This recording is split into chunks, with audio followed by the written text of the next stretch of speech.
Hello, this is Bob Durfee, and I was just wanting to put together a quick video on soil improvement. I noticed the other day that my soil looks terrible. This is what my soil looks like. It's dead, it's uncovered, it's dry, it's compact.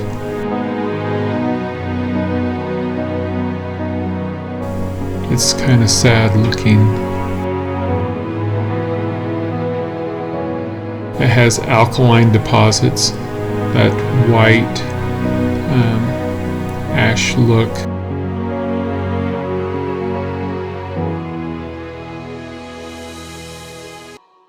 We've been in our home for about 20 years now, and in the back area the lawn used to be up at the same height as the top of the patio, or even higher, but now we have anywhere from a 4-inch to a 6-inch drop.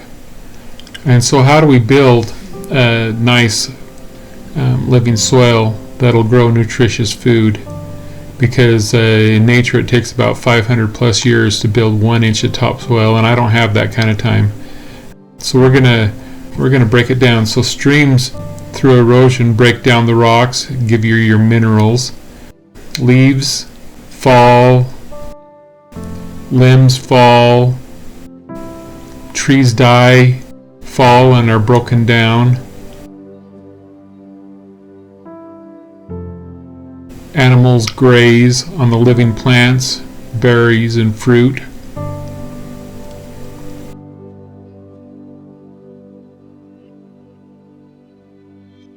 They chew their food, and as the food digests, their gut bacteria helps break down what they ate, and then they poop.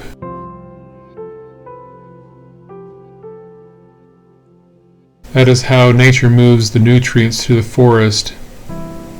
Deer, elk, bear, and all living animals use the same process. They eat, they chew, they digest, then they poop.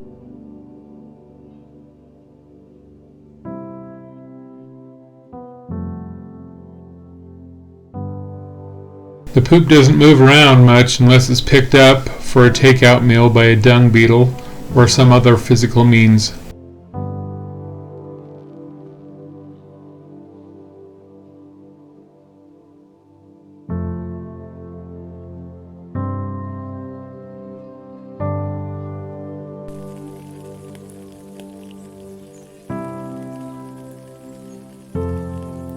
It rains, and the moisture makes a perfect environment to break down these ingredients.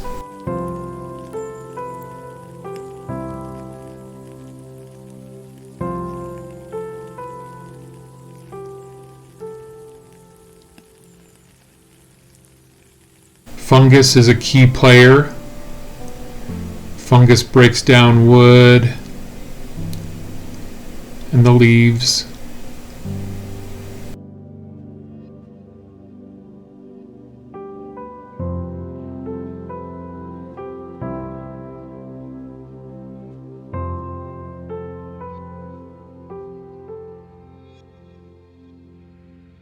Worms and other organisms also do their part.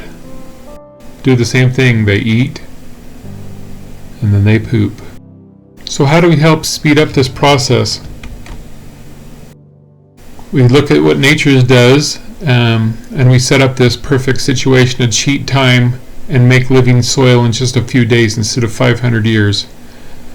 But we're going to do all the footwork. We're going to gather the leaves. We're going to gather the wood chips. We're going to gather the manure and put them together in layers, because that's how it falls in nature.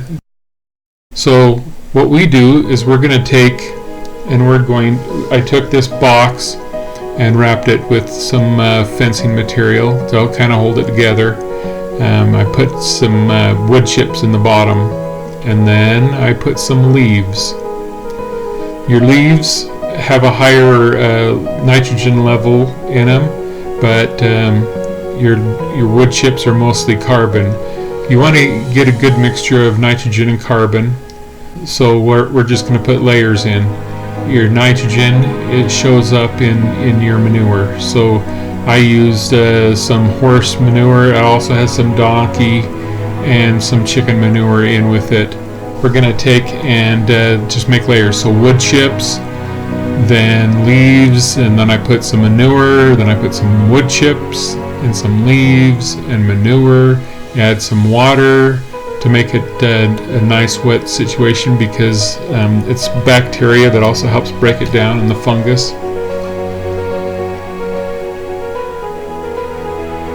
So you make all these layers, you cover it up to kind of help hold in the heat, also so it doesn't get too wet.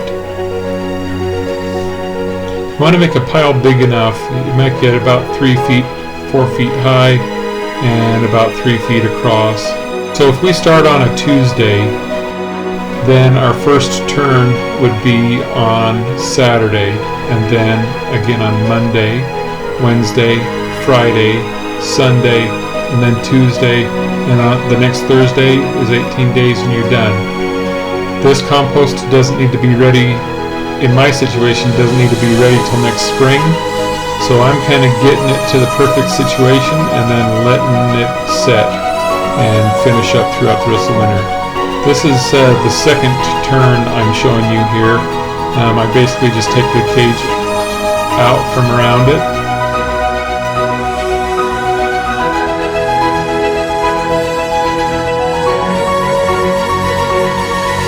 And move the cardboard over. And then just start piling the other stuff in. As I was turning it the first time, I noticed that there was a pretty bad smell, which means that it was too high in nitrogen. So I added some shredded paper, shredded cardboard to the mix, and that'll just help with the smell and even out make a nice mix. So you want to observe the smell and how hot it is. If it's too hot, then that means you have too much nitrogen. And you can see with this, there's a lot of steam coming off of this. As we move on to other turns, it won't steam hardly as much. But this is only the second turn. You want to have the inside temperature as about 125 to 155 degrees. This is fall, and so we're at 55 degrees. So that's why it's steaming so much. So observe the smell, observe the temperature. If you have a long thermometer, you can use that to kind of help with knowing how hot it is. But this is not an exact science. So on the first one, on the second turn, I added about 20 gallons of water, and I did it at the end. I usually do it in layers also, but on this one I just added it at the end. Next time I'll do it in layers. So this is the 5th turn after 24 days, and you can see as I'm turning it over, there's still a little bit of steam coming off of there.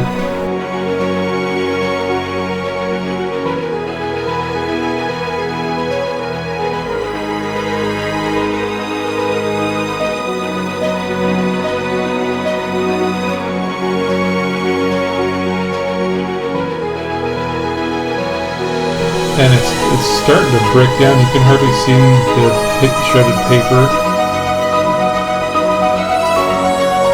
And you can see some leaves in there. It's still pretty coarse.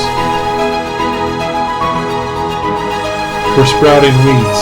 The weed seeds are starting to sprout, but it's not a big deal because as we turn them, it'll actually kill that plant, and then it'll just become part of the compost, and it won't hurt our mixture at all.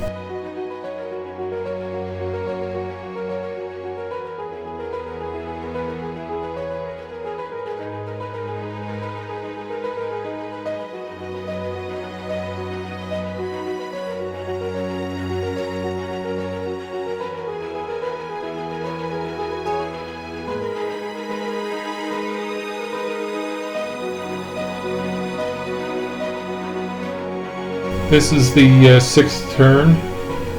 We're almost done. As you can see, the mix is it's very rich looking. It's not very hot at all. There is a little bit of steam coming off, but not a lot. And so I'm just going to take and put all of that back in the box, and here in a couple of days we'll turn it one more time, and then we'll just let it sit for the rest of the winter. But that's pretty much it. Of course, like and subscribe. We want to take this journey together, and I'm having fun with it. I hope you guys enjoy it. Please comment below if you have anything to say. But have a fantastic day.